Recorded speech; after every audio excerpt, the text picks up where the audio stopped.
తన పతి మాజీ అగ్రికల్చరల్ మార్కెట్ కమిటీ చైర్మన్ అయిన బాలరెడ్డితో మరి తన తోటి కౌన్సిలర్లతో కలిసి కనకదుర్గమ్మ ఎగ్జిబిషన్ కమ్ సేల్ను ప్రారంభించిన చైర్పర్సన్ నీరజ బాలరెడ్డి.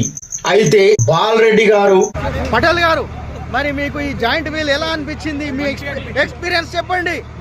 భయపడ్డారా? మంచి ఎంజాయ్ చేసిరా? Okay, right.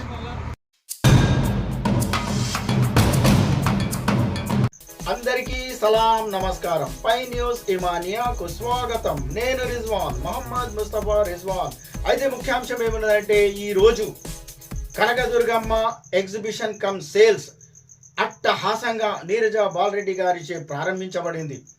అయితే ఇట్టి కార్యక్రమానికి agriculture market committee chairman Bala Reddy, మరి మున్సిపల్ కాంగ్రెస్కు చెందిన మున్సిపల్ కౌన్సిలర్లు, మరి కాంగ్రెస్ సీనియర్ లీడర్లైన ప్రభాకర్ గౌడ్ తదితరులు పాల్గొన్నారు. అయితే అక్కడికి వచ్చిన వెంటనే మరి ఎగ్జిబిషన్కు చెందిన సిఈఓ సత్యనారాయణ గారు మరి వారికి కత్తెరను అందించారు నీరజ బాలరెడ్డి గారికి.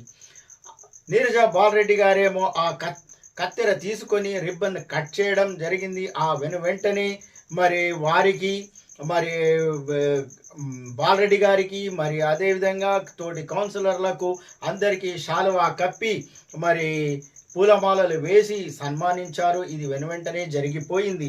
ఆ తర్వాత వాళ్ళు అక్కడి నుంచి మరి ముందుకు రాగా, మరి అక్కడ చూస్తున్నట్లయితే మనం ఎప్పుడైతే లోపలికి ఎంట్రీ ఇస్తామో ఎగ్జిబిషన్లోకి, ఇంతకు ముందు కూడా 2-3 ఎగ్జిబిషన్లు వచ్చాయి, కానీ అలా కాకుండా ఈ ఎగ్జిబిషన్ చాలా డిఫరెంట్గా, చాలా భిన్నంగా ఉంది. ఎప్పుడైతే మనం లోపలికి ఎంట్రీ ఇస్తామో అక్కడ ఫ్రాన్స్కు చెందిన ఈఫిల్ టవర్ లాంటిది ఒక నమూనాను కట్టారు. మరి దానికి లైట్లు వేయడంతో అది ఎంతో దివ్యమానంగా వెలుగుతూ సెల్ఫీలు తీసుకోవడానికి ఎంతో చాలా మంచిగా ఉత్సాహంగా పాల్గొనవచ్చు, ఎంటర్టైన్ కావచ్చు. మరి దాని పక్కనే మరి మన దేశ రాజధానికి చెందిన తాజ్ మహల్, ప్రతిష్టాత్మకమైన తాజ్ మహల్ను కూడా అక్కడ చిన్న మోడల్ను నిర్మించారు. దాని ముందు నిలబడి, మరి దాని ముందర ఒక వాటర్ ఫౌంటైన్, అక్కడ నిలబడి అందరూ ఫోటోలు దిగడానికి కానీ, మరి ఒక మంచి అనుభూతిని పొందడానికి కానీ అక్కడ చాలా ఈసారి మాత్రం ఈ ఎగ్జిబిషన్ చాలా విశేషంగా ఉండబోతుందని మనము ముమ్మాటికి చెప్పవచ్చు, ఘంటాపథంగా చెప్పవచ్చు.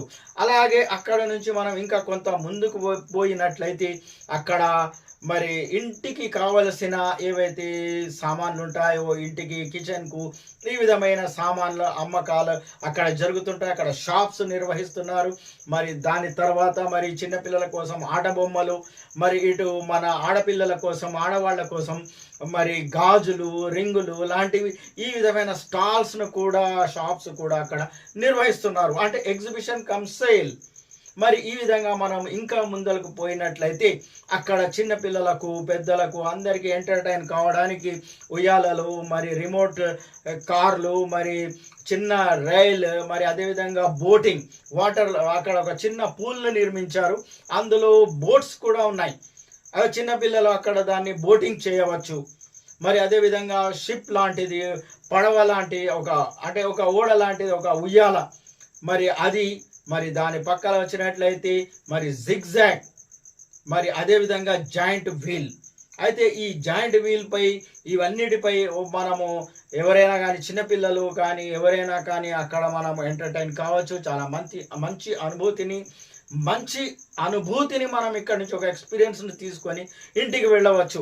అంటే మన తాండూరులో ఇప్పుడు నిజానికి చెప్పుకున్నట్లయితే ఎటువంటి ఆహ్లాదకరమైన పార్క్స్ కానీ, మరి ఒక ట్యాంక్ బండ్ అనేది, చిన్న మినీ ట్యాంక్ బండ్ అనేది నిర్మిస్తున్నారు. కానీ అది సంవత్సరాలుగా అలాగే పెండింగ్లో ఉంది. ఇలా వ్యాయాలికి వెళ్ళాలంటే మన దగ్గర తాండూరులో ఎటువంటి సౌకర్యం లేదు. అటువంటిది రాయచూరుకు చెందిన సత్యనారాయణ గారు ఇక్కడ ఈ విధమైన ఎగ్జిబిషన్, అంటే ఇంతకుముందు వచ్చినాయి కానీ వాటికంటే ఇది చాలా భిన్నంగా ఉంది. మరి చాలా మంచిగా ఉంది. మరి సత్యనారాయణ గారికి కూడా కృతజ్ఞతలు చెప్తున్నాం. మరి వారి సోదరుడు నిఖిల్కి కూడా కృతజ్ఞతలు చెప్తున్నాం.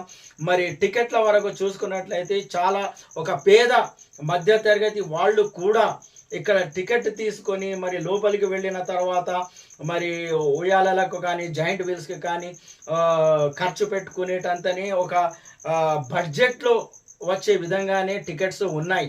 60 రూపాయలు ఎంట్రీ ఫీజ్, మరి లోపలికి వెళ్తే కూడా చాలా తక్కువనే ఫీజు ఉంది. ఎన్నో రకాలుగా ఇక్కడ ఎంటర్టైన్ కావడానికి అన్ని రకాలుగా ఉన్నాయి. అదేవిధంగా అక్కడ ఫుడ్ స్టాల్స్ కూడా ఏర్పాటు చేసిండ్రు. మరి పిల్లలందరూ అక్కడ ఎంటర్టైన్ అవుతూ ఉంటే మరి మనం ఇక్కడ ఏదైనా తినాలనుకున్నప్పుడు మరి ఫాస్ట్ ఫుడ్ సెంటర్ కానివ్వండి, మరి చాలా రకాలుగా అంటే వేరే వేరే రకాలుగా అక్కడ వేరే వేరే ప్రదేశాల రాష్ట్రాల ఆహార పదార్థాలను అక్కడ అమ్ముతున్నట్లు మరి అక్కడ స్టాల్స్ను ఏర్పాటు చేసినట్లు మనకు తెలుస్తుంది. కనుక ఇది ఇంకొక నెల కంటే ఎక్కువ రోజులే ఇక్కడ ఉండవచ్చు. అంటే జనాల సందర్శనను బట్టి ఇంకా ఎన్ని రోజులైనా ఇక్కడ ఉంటుంది. కనుక ఇట్టి అవకాశాన్ని తాండూరు వాళ్ళు వినియోగించుకోవాలి. ఖర్చులు మనం చాలానే పెడుతూ ఉంటాం, ఎన్నో రకాలుగా మనము ఇప్పుడు చాలా కరోనా తర్వాత మనకు సినిమాలకు పోవడం కూడా వదిలేసాం. కానీ ఇక్కడ మనకు ఎంటర్టైన్ కావడానికి మన దగ్గర నిజానికి మన పల్లెటూరు వాళ్ళు కానీ పట్టణ వాళ్ళు కానీ ఎంటర్టైన్ కావడానికి ఏమీ లేదు.